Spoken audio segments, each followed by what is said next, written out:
Welcome and thank you for joining me. I'm Jerry Oginski, a New York medical malpractice and personal injury trial lawyer practicing law here in the state of New York. Today's topic is, do you even need a lawyer to bring a medical malpractice lawsuit in the state of New York? The short answer is no. The longer answer is, you probably will want to, and here's why. Unless you have specific knowledge and experience handling medical malpractice cases, it's probably a good idea to have an experienced attorney handle your case. The reason being is that initially you'll have to evaluate your own case. You'll have to determine whether or not you have liability, whether you have causation, and whether you have damages.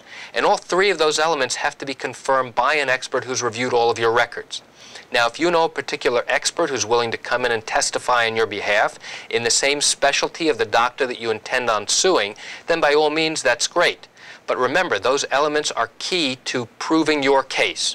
You have to show that there was wrongdoing, also known as a departure from good and accepted medical care. You have to be able to show that the wrongdoing was a substantial factor in causing and bringing about your injuries. And you have to show that the injuries are significant and permanent. And all three of those elements have to be present and confirmed by your expert. If any one of those elements is missing, then there's no way for you to prove a case. So let's say you've gotten past that point. You've found an expert to tell you that there's wrongdoing, that the wrongdoing caused harm, and that the harm that you have is significant and permanent. Well, let me ask you this question. Are you familiar with the time limit necessary for you to bring a lawsuit in the state of New York for medical malpractice? If you are, that's great. But if you're not, you're going to run into a minefield that could drag you down the wrong path. Here's what I mean. Let's say you received improper care and treatment at a city-owned hospital, also known as a municipal hospital. I'll give you an example. Jacoby Hospital, or Kings County Hospital, or Queens General Hospital. These are all municipal hospitals that are owned by an entity called New York City Health and Hospitals Corporation. Now, there's a very strict and specific time limit that you have in order to file a claim first, and then a specific and limited time period to file a lawsuit after that.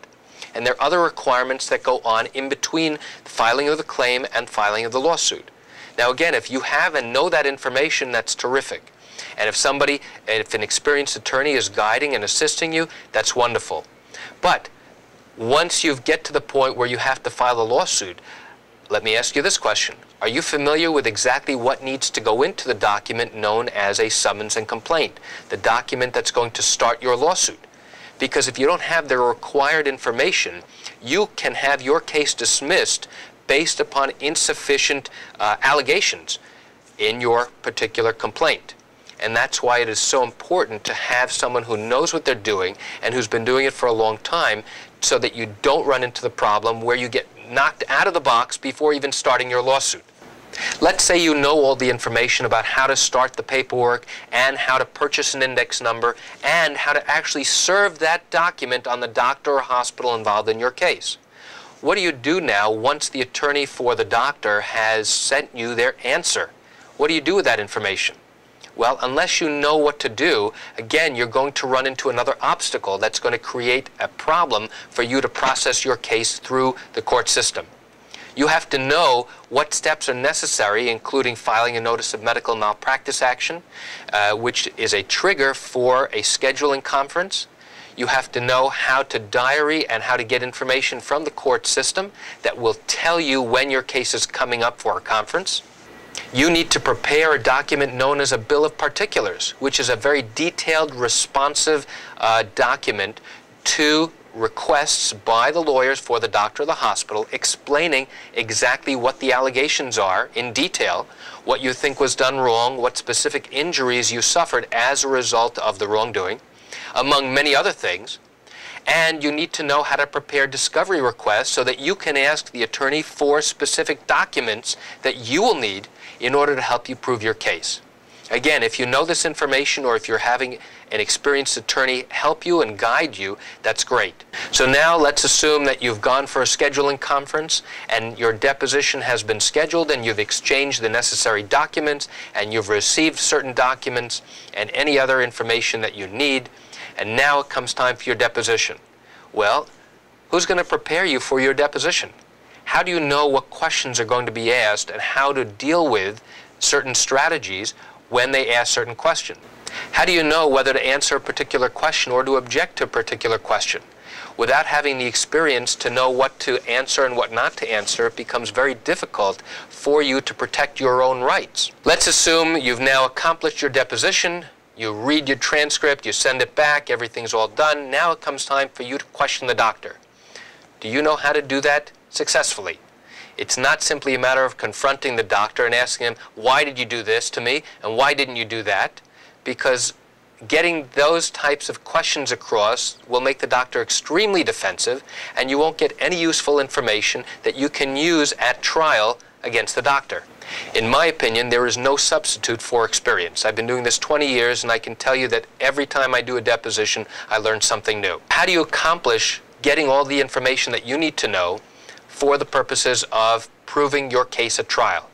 Well, only through experience can you know and can you learn what questions are appropriate and not for a deposition for a doctor and how to go about questioning the doctor. I guarantee you that the doctor's attorney is going to be an experienced defense attorney, and they're going to give you a great deal of trouble when you try and phrase and ask the particular questions that you want to ask. So unless you know exactly what it is you're going to ask and how to best achieve that, you're going to have a tough time in getting the information that you need to help you prove your case. Let's say you've now completed the doctor's deposition and any other depositions you need. Now you have to go for a physical examination. Well, what do you have to answer? What are you required to answer?